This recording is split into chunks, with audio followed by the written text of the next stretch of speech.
Hi, my name is Sarah and welcome to my channel. Today, I'm going to be telling you all about my April sewing plans, and then I'll tell you what I spent in March, and I'll let you know all about how I blew right through my budget.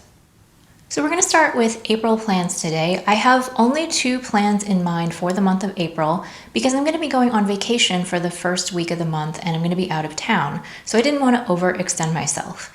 Now, if you've been watching my monthly makes videos, you will know that I have been making way more things than I have planned, but I really like the idea of just having a very small set number of plans that I want to get done, and then anything else that I make is just gravy. I can kind of go with the flow and see where it takes me, and I don't have to feel like I'm obligated to be making all these things that are on my plans list. So I think that approach is really working for me. My first plan for the month is going to be a collab project with my friend Michelle of Michelle Sews Again. We are collaborating on a certain type of garment, and I'm not going to let you in on what I'm making just yet, but I will show you the fabric. This fabric is a beautiful rayon twill. I think I got this from Style Maker, or it might have been Blackbird, but I think it was Style Maker. I have 3 yards of this. It just has it's a very light fabric and has gorgeous drape, and I love the colors in it. And the only thing I'm going to say about this project is that other than it being for a collab, it is for a special occasion that I have coming up. So if you want to know what I make out of this, you're going to have to subscribe to my channel and stay tuned to the end of the month. Now for this next plan, I know that I'm going to be disappointing some of you because in my March plans, I had asked everyone's opinion on what fabric I should choose for the chalk and notch Wren blouse, and the vast majority of people wanted me to use my Spoonflower cotton lawn. Well, I ended up using the other fabric, but I just wanted to say that I still have this cotton lawn, and it's really gorgeous. As I said, it's printed from Swimwear, and it's very nice and lightweight, and it has this beautiful floral print. And I have about 2 yards of this, so I do want to get that sewn up this month, and the pattern that I have selected is McCall's 7811, which is a shirt pattern. I've just really been interested in making more shirts, and I like the idea of this one because it's a very fitted shirt. And I'm not sure if I'm going to have enough fabric, but I was thinking about doing either the View A with the normal sleeve, that one I definitely have enough fabric for, or possibly doing this statement sleeve instead. This is the one where it calls for a little bit more fabric than what I have, but because I have short arms, I may be able to get away with it. I'll just have to see. But I really like the idea of having a more fitted shirt that I can tuck into my high-waisted straight leg or wide leg pants. I just think that that silhouette is really flattering. And then if I can do the statement sleeve, I think it'll be a really fun touch for spring. Now let's get into my haul. The first thing that I purchased in the month of March was the Tilly and the Buttons Pearl Cardigan. Tilly and the Buttons had a sale earlier on in the month, so I took advantage of that. And when the pearl came out, I was really interested in buying it, but I held off for a little bit, but eventually I was worn down by all of the lovely makes on Instagram. So I went ahead and bought the pattern. It's a wrap cardigan and it has some different sleeve styles. There's a balloon sleeve, a straight sleeve, and a short sleeve. And I really thought that all of those views would be something that I could use in my wardrobe. So I've actually already made this pattern and I will be showing it in my March makes. And I'm excited to show that to you because I really like the way that it turned out. So I went to Joann's earlier in the month because Simplicity patterns were on sale for 99 cents. And so far I've been really good about not buying a ton of big bore patterns, but the 99-cent sale was something I could not pass up. So while I was there, I ended up buying 4 yards of this Indigo stretch denim. And this is a 97% cotton and 3% spandex, and it's a blend that I haven't really seen at Joann's before. Most of their denims have polyester in them, and I got this one because 3% spandex is a lot and it has quite a nice stretch to it. I don't know if you can see that on camera or not, but the reason that I purchased so much of this was I got it for just under $10 a yard, I think, and I'm going to use this to make muslins for when I want to make stretch denim jeans. As you guys probably know, it's really hard to muslin a stretch pattern because it's really hard to know how it's going to fit you with the stretch. So I went ahead and bought this relatively inexpensive denim from Joann's so that I could use it as practice for when I eventually make stretch jeans. So moving on to the Simplicity pattern haul. I picked up 3 patterns that were little girl dresses in the hopes that it will aid me when I am making my charity dresses for Project Dress a Girl. Since they're only 99 cents, I thought I might as well just get some patterns. And I tried to pick things because I know the charity doesn't want closures. So I did find some of these dresses have like a button closure or a hook and eye closure in the back, but I thought that I could easily replace those closures with ties at the back neckline, and then that would still adhere to the rules. So the first one that I got was Simplicity 9280. And for all three of these patterns, I pretty much chose the smaller size band because I wanted to be able to accommodate the amount of fabric that I have. I have quite a lot of quilting cottons in my stash that I haven't used from when I used to quilt, but they're all in smaller amounts. So unfortunately, I can't make really large dresses with the amounts of fabric that I have on hand, but this comes in sizes 3 to 8, and I think I'll be able to make something out of this, as the smaller size generally only takes 1 3/8 yards for the size 3 and a 45-inch wide. So yeah, I think that this dress is really cute. It seems very easy. It's just a pullover, and it does have that little button closure in the neck, but as I said, I'll replace it with the tie. So the next one is Simplicity 9120. This is a super simple tank dress that it's a pullover dress, or it has little cap sleeves. And again, it has that little keyhole back closure. And I think this one is just really simple and straightforward, should be easy to make up for the charity. Then the last one that I have to show you is Simplicity 8120. This one is a little bit more of a swingy type dress, and it has little ties on the shoulders instead of straps. And I would only make the plain version because I don't have enough fabric to do the ruffle version. Or I could try the one with the contrast bottom. I think that would be really cool. And it comes with a pocket that you can add, so that's great.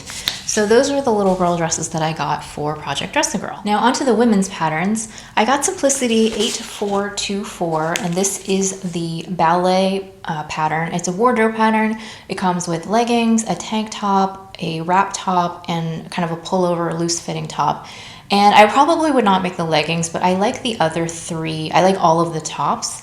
And in particular, I really like the wrap top. I would like to make that at some point. And I have plenty of stretch fabric, but I also really like that surplus tank top too. I think that I'd be really interested in trying that out as well. The next pattern is a unisex pattern. It's Simplicity 9337.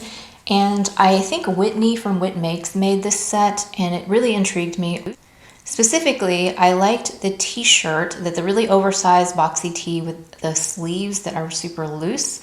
I've actually seen this style in quite a few high-end shops, and I want to try it out for myself. I just think it would be so relaxed and comfortable.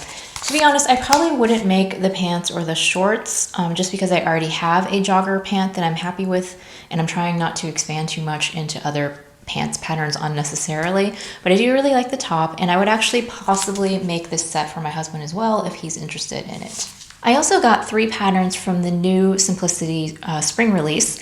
The first one that I got was 9463. It's the Mimi G shirt dress. And I just love this dress. It has quite a few details on it that are really interesting. I'm very intrigued by View B, which has the little flounce at the bottom. And I just think that this style, which is very fitted to the body, but then it has that little flouncy skirt, is a style that would really work well for me. Now, unfortunately, I don't actually have a lot of fabric in my stash that I think would work for this, because I do think that it would probably look better in a fabric that's has a little bit more body to it. But eventually I'd like to give it a try, and I really like the fabric covered belt as well. Next up is the top pattern, 9469. This one has been really popular. I've seen it made up quite a few of them already. And I think the reason that it's so popular is because it has a couple of views that look pretty different, but they're both really nice. And so I really like both the V-neck and the keyhole. I'd be interested in doing both. The only thing that I don't really like is the version that gathers with at the waist. I probably wouldn't make that one, but I do really like the other views, and I would like to try that at some point this spring. And finally, I got 9472, which is a skirt pattern. And once again, just like the keyhole top, I really like that there's a couple of pretty different views in the same envelope. You have your pleated skirt, and then you have the gathered skirt, but the gathered skirt has a yoke on it. And I like both of these views. I probably would make the gathered one first, But I do really enjoy both. I like that there's a slit in the side. I'm really into skirts lately. I think it's something about the spring season that makes me want to make some beautiful long flowy skirts. But I have lots of rayons in my stash that I think would look really good with either of those views. So I would like to try that out at some point as well. If you're enjoying this haul so far, I would really appreciate it if you would hit the like button because it helps more people find my channel. Thank you. So this next one was a total spur of the moment purchase, I admit it. I had been researching for a video and I came across this fabric. I had wanted to buy this fabric when I saw it at Blackbird, but it was sold out. This was a few months ago. And I happened to find it on StyleMaker and I was like, well, it's in stock at StyleMaker. I should just get it now before it's gone. So that is this rayon fabric. It has a black background and then it has this gorgeous print and it has little kitty cats on it, which is so cute. And I have a specific reason that I wanted to buy this.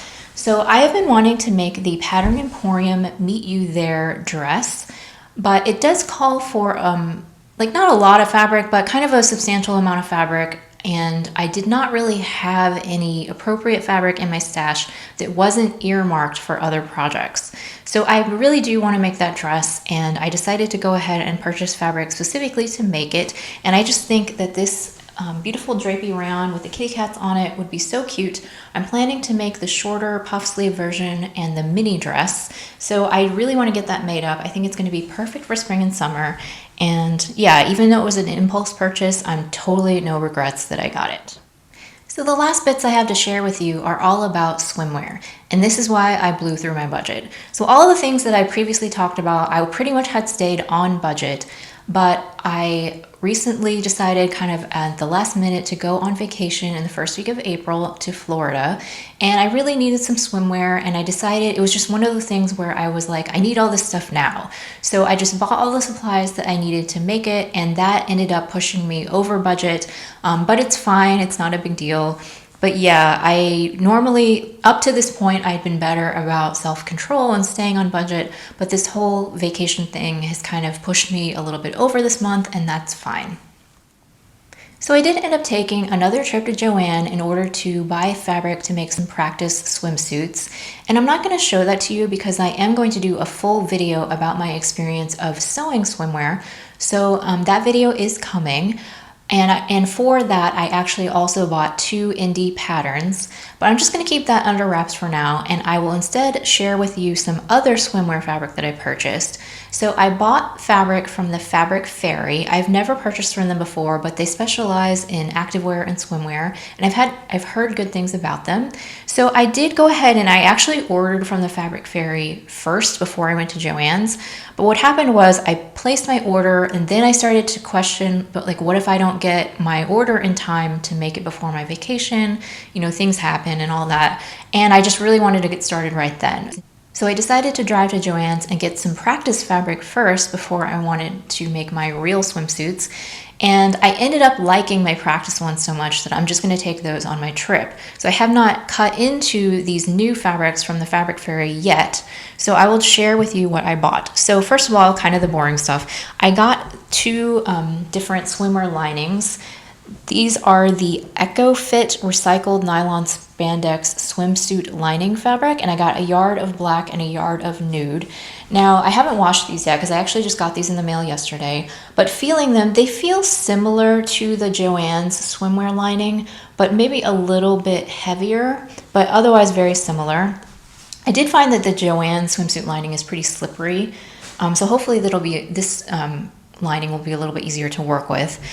And then for the outer fabrics, I bought this one, which is called Aztec Sun Nylon Spandex Swimsuit Fabric. I got a yard of this, and it's just a really fun print. I really like the colors in it, how it's bright, but it's also not too bold. So I really like that one. And then my favorite one, I have to admit, is the Colorful Dance Nylon Spandex Swimsuit Fabric, which has this black background and then these really bright and fun paint strokes. And I just love this one. I think it's going to make a beautiful swimsuit. And then I did also purchase some foam cups in order to line my, my top with. So as far as what I'm actually going to do with this fabric, I ended up purchasing a few more patterns yesterday. So Edgewater Ave, which is a company that I've actually never heard of before, but I had kind of been browsing on Instagram and I happened to find them. They were having a 20% off sale. So I looked through their swimwear patterns and they have some really cute designs. Now I will say that their sizing is very limited. I don't think that it's inclusive at all, but on the other hand, their pricing, I think, is pretty much in line with the sizing that they offer. It's on the lower side. So I think that one of the patterns that I bought was like $7 and the other one was $10. And then I got 20% off of that. So even though it is disappointing that they don't offer inclusive sizing, I do think that their prices are sort of on the level with what you would expect for that kind of limited sizing. So the first pattern that I got was the Carter one piece. It's really cute because it's a one-piece swimsuit, but it looks like a bikini and it ties in the front and it has high-waisted bottoms. I really like the way that that looks. And then the second thing that I bought was the Becca top, which is a top that has some little, I don't even know how to describe it, just some little like connecting lines here. It's a little bit of detail. It's really cute. And I did not purchase an additional bottom pattern because one of the other patterns that I already own, I'm really happy with the fit of those bottoms. So I'm probably just always going to make those same bottoms unless I happen upon a pattern that really knocks my socks off. So I have no idea which fabric I want to pair with which pattern. So if you have an opinion, I'd love to hear it in the comments.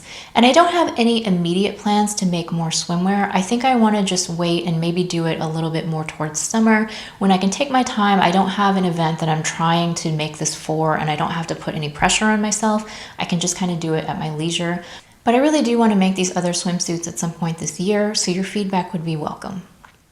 So if you liked this haul, I'm going to go ahead and point you to this one from last month. You might want to check that out too.